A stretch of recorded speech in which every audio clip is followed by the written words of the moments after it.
What's up, guys? Welcome back to the Steelburgh, and I have a little bit of a different video for you today. So I was scrolling through Instagram and I saw a video or a post that was NFL teams and their conference counterpart. So it would list the AFC teams and then what team they were most similar to in the NFC. I thought it was a cool concept, and I'll put the original post right there. I didn't agree with these rankings. I mean, it had like the Ravens and the Commanders, it had the Steelers with the Cowboys, and it got me thinking, I should make my own opinion on what these should be because I don't agree with these. So that's what I did. So this will be the first half of the video because I think this is going to be kind of long. This will cover the AFC North and the AFC East. And then I'll make another video covering the AFC West and the AFC South, and then listing all their counterparts together. And without further ado, let's get into it with our first matchup and start with the AFC North. We are going to start off this video with the team that, I got to start with the Steelers. And I have opposed the Dallas Cowboys, the Pittsburgh Steelers compared to the Green Bay Packers. And my reasoning behind this is, let's be honest, we're kind of still riding the memories from the 2010s. The days of Big Ben and AB, the days where we actually would win playoff games. We're still talking about our 6 Super Bowls. Like, I'm a Steelers fan. I know what we're doing here. And the Packers are kind of the same way. Yeah, they had some playoff success in the 2020s with Aaron Rodgers. But they never got back to the big game as much as they thought they were going to, right? Like, they thought their win in 2010 was going to be the start of, like, a dynasty with Aaron Rodgers. I mean, young quarterback with that much talent, surely there's going to be more Super Bowls, and they didn't even have another appearance.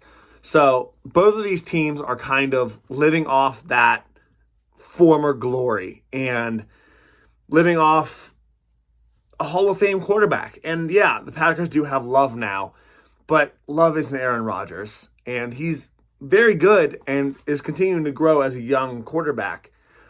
But both teams are kind of in this spot where they're still trying to get over the quarterback hangover. And, we both had Aaron Rodgers. So that's another little comparison between them. Next up, we have the dreaded Baltimore Ravens. And they are actually the ones that I compared to the Dallas Cowboys. See, the reason I thought that the Steelers should not be compared to the Cowboys is because the Cowboys have a fantastic regular season, somewhat similar to the Steelers. However, they actually make it a little ways into the playoffs. Right? The main thing with Dallas Cowboys is that they can't make it to the big game. They can't get to the Super Bowl. And it was really a toss-up whether I gave this to the Bills or to the Ravens because both teams have had great regular seasons but hit a snag in the playoffs and not been able to make it to the big game. I ended up choosing the Ravens because I think the Bills have made it a little bit farther in the playoffs, maybe a little bit more like the Cowboys. You'll see how I have the Bills later on in this video. But overall, that's why I chose the Ravens. They also both have electric quarterbacks who are the best in the league. You have Josh Allen and Lamar Jackson, both who are constantly fighting for MVPs. And overall, I just think it's a better comparison than the Steelers to the Cowboys. I think the idea that the team just has such a great regular season but just can't quite make it over the hump is more similar to Baltimore than the Steelers, who just can't even win a single playoff game. Next up, we have the Cincinnati Bengals. And the Bengals I have compared to the Minnesota Vikings. Electric wide receiver, first of all. Jamar Chase, one of the best in the league. Only maybe behind Vikings' Justin Jefferson. Also, they've had some defensive issues. The Bengals are known for having an amazing offense, but an absolutely horrible defense. And again, same thing with the Vikings.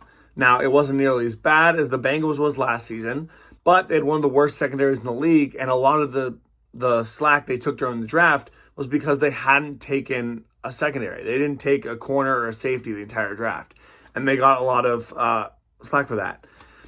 And, a little bonus I'm going to give them is the fact that I think both of these fan bases are very pleasant to be around. I know a lot of very kind Vikings fans. And yes, as a Steelers fan, I can say I know some very kind Bengals fans. So I will give them a bonus little comparison point there for having very nice fan bases as well.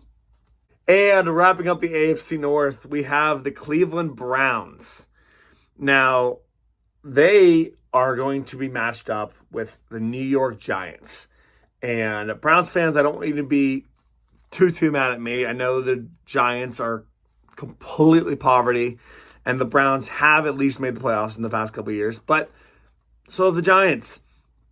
Both teams have in their history dealt with a quarterback carousel. Browns obviously have the wide array. You have the jerseys with the hundreds of quarterback names on the back of them. You have the graveyards at Halloween with all the quarterback names. And the Giants, between Daniel Jones, now Jackson Dart, Russell Wilson, who's going to be the quarterback this year? Not Daniel Jones, he's at the Colts now, but you know what I mean? They've been a lot of turnover of some really bad quarterbacks between injuries and between poor play over these past couple years that has kind of put you in the quarterback carousel conversation.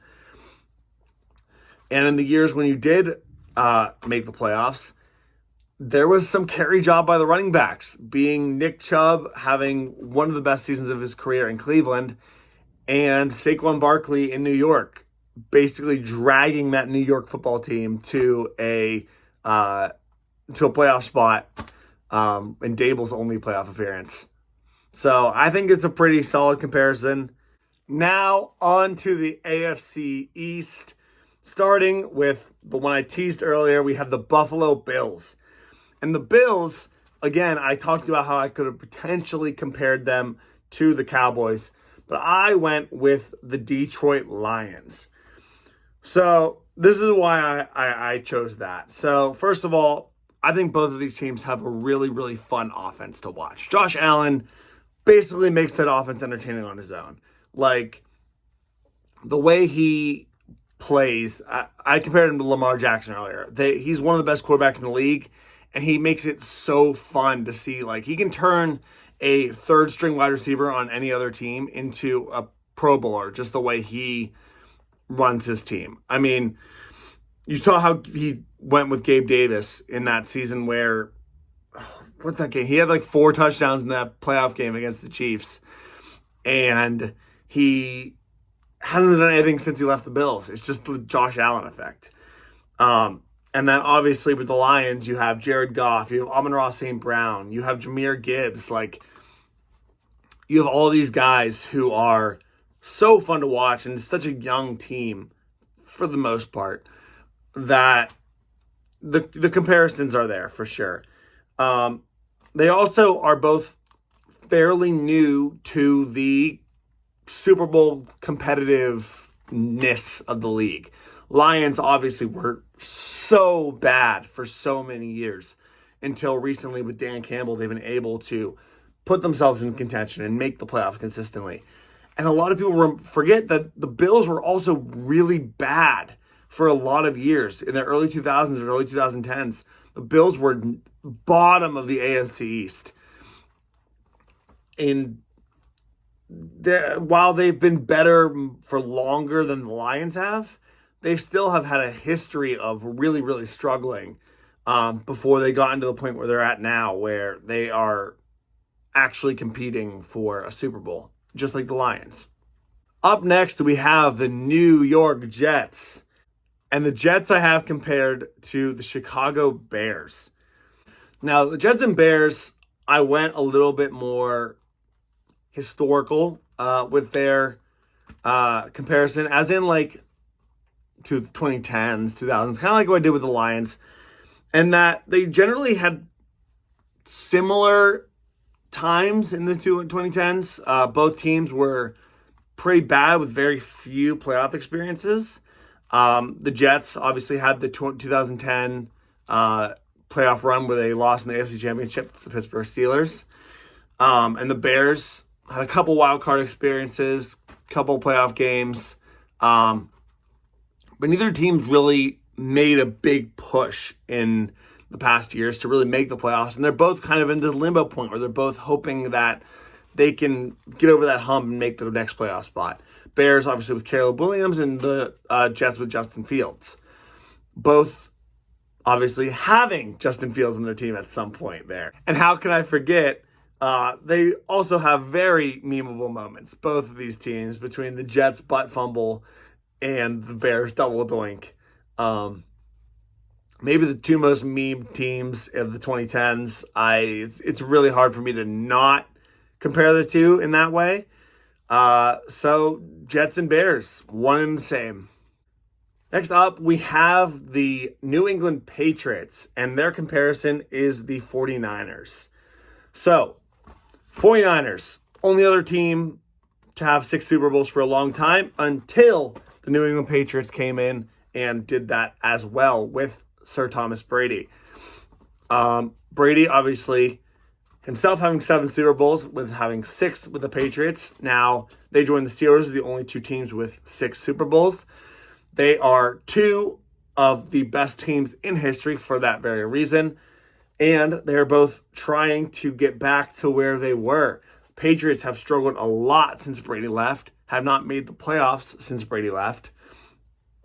And they have a young quarterback in Drake May who is hoping to get them back over that hump, who's hoping to revive this young, now Patriots team without Tom Brady and give them a new identity that isn't the old 2010s Patriots. 49ers are similar. Granted, they went through this a lot earlier because their time was with Joe Montana and Jerry Rice and all these superstars. And they have had chances to get back to the big game. They got back against the Chiefs twice. They got to the playoffs multiple times. They've gotten to the AFC Championship game many times. They just haven't gotten back to that Super Bowl. And these past couple seasons, they've been dealing with a bit of a downturn.